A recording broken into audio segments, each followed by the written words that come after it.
আল্লামা দেলোয়ার হোসেন সাঈদী রহমতুল্লাহ আলাইহি জামাত ইসলামের নামে যে রাজনীতি করতেন, বর্তমানে জামাতের মধ্যে এই রাজনীতি নাই। বর্তমান জামাতের মধ্যে লিবারাল ডেমোক্রেসি ঢুকে গেছে, গণতন্ত্র পূজারি ঢুকে গেছে, শিরক ঢুকে গেছে, কুফরি ঢুকে গেছে। তো যার কারণে বর্তমান জামাতকে কখনোই ইসলামী দল বলা যাবে না।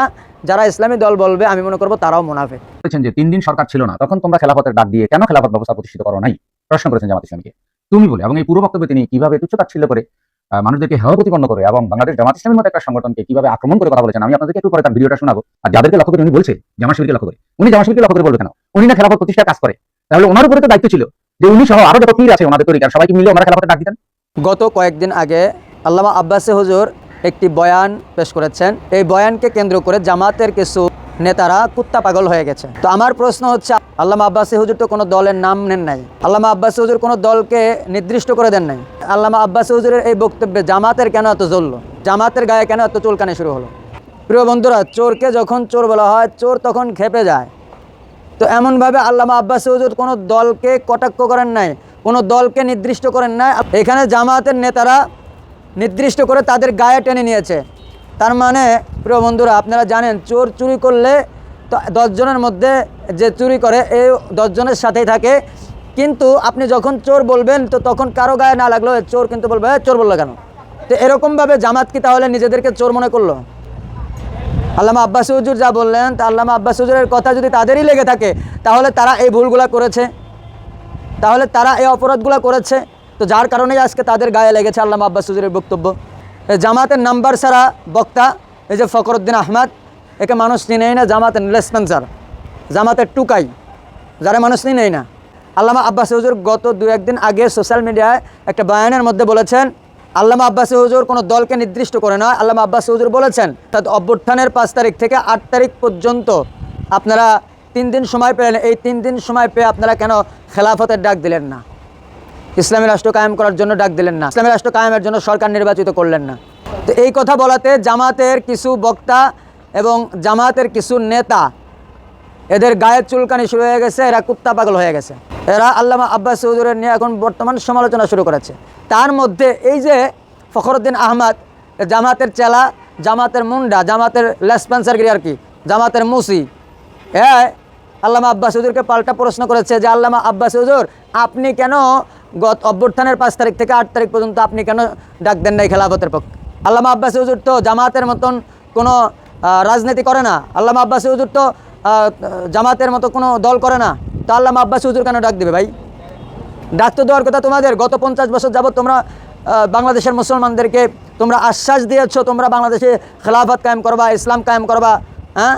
আর আমরা দেখেছি, জাতিও দেখেছে, হ্যাঁ? বর্তমান তোমরা জামাত ইসলামের লোগো থেকে, তোমরা জামাতের লোগো থেকে আল্লাহর নামটা বাদ দিয়ে দিয়েছো। তিমুদ্দিন ছিল সেটাও তোমরা বাদ দিছো।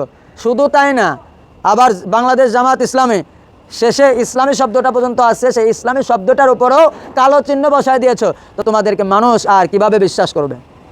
তোমাদের দ্বারা যে ইসলাম কায়েম হবে না এটা 100% মানুষ জানে। আর তোমরা যে কোনো মুসলিম দল না, তোমরা যে কোনো ইসলামী দল না, এটা বাংলাদেশের মানুষ জানে। তোমরা মূলত ইসলামের নাম ব্যবহার করে ক্ষমতায় যাওয়ার জন্য কুত্তা পাগল হয়ে গেছো। বাংলাদেশের মানুষ তোমাদেরকে ভালো করে চিনে ফেলেছে।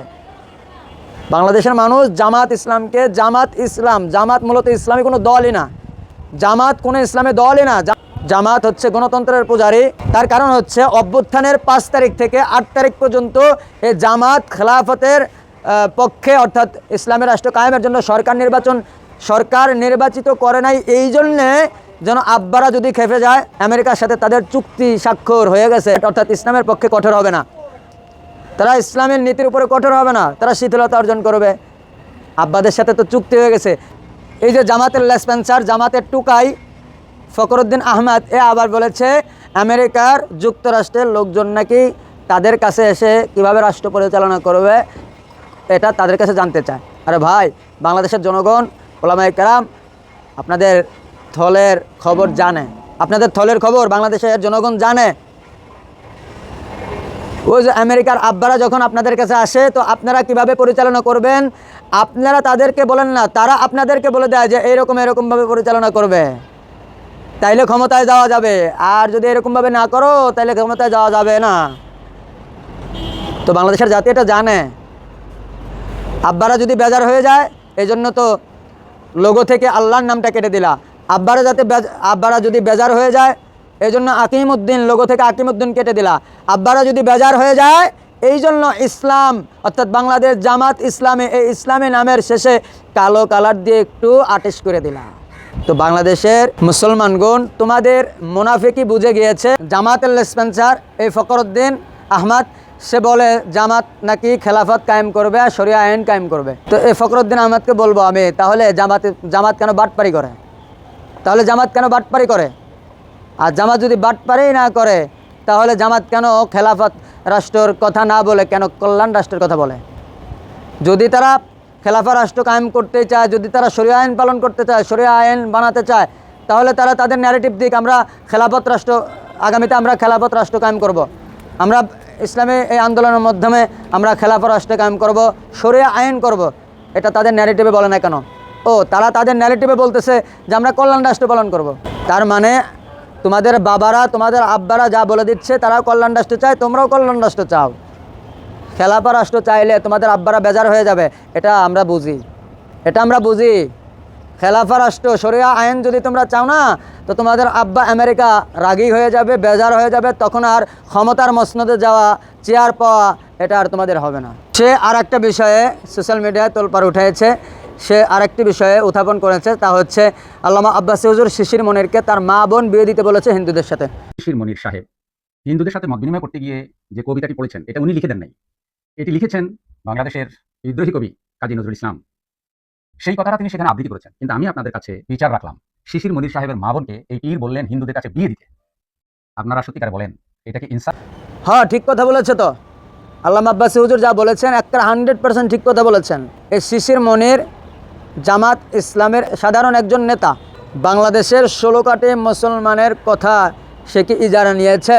যে সে বলল যে মুসলিম তার নয়নের মণি, হিন্দু তার প্রাণ, নাউজুবিল্লাহ, এরকম একটা শিরকি কথা, কুফরি কথা সে জাতির সামনে তুলে ধরল।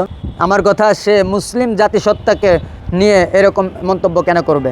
সে কি সারা বাংলাদেশের মুসলমানদের ইজারা ঠিকানেছে যে সে যা বলবে মুসলমান তাই করবে? যদি তার হিন্দুদের সাথে এতই প্রীতি থাকে, যদি এতই প্রেম থাকে, তাহলে সে নিজে যায়, সে তার ব্যক্তিগতভাবে সে একা বলুক, সে কেন মুসলিম তার নয়নের মণি, হিন্দু তার প্রাণ, সে এই কথা কেন বললো? সে এই কথা বলতো শিশির মনিরের অন্তরে এটা, তাইলে বুঝতাম যে হ্যাঁ, সে তার মধ্যে হিন্দু প্রীতি আছে, তার মা বোন বিয়ে দিব, আত্মীয় স্বজন করবে, তো তার জন্য এই কথা বলতেছে। কয়েকটা ভোটের জন্য ইমান বিক্রি করো। আল্লামা দেলোয়ার হোসেন সাইদী রহমতুল্লাহ আলাইহি জামাত ইসলামের নামে যে রাজনীতি করতেন, বর্তমানে জামাতের মধ্যে এই রাজনীতি নাই। বর্তমান জামাতের মধ্যে লিবারাল ডেমোক্রেসি ঢুকে গেছে, গণতন্ত্র পূজারি ঢুকে গেছে, শিরক ঢুকে গেছে, কুফরি ঢুকে গেছে। তো যার কারণে বর্তমান জামাতকে কখনোই ইসলামী দল বলা যাবে না। যারা ইসলামী দল বলবে আমি মনে করব তারাও মুনাফিক।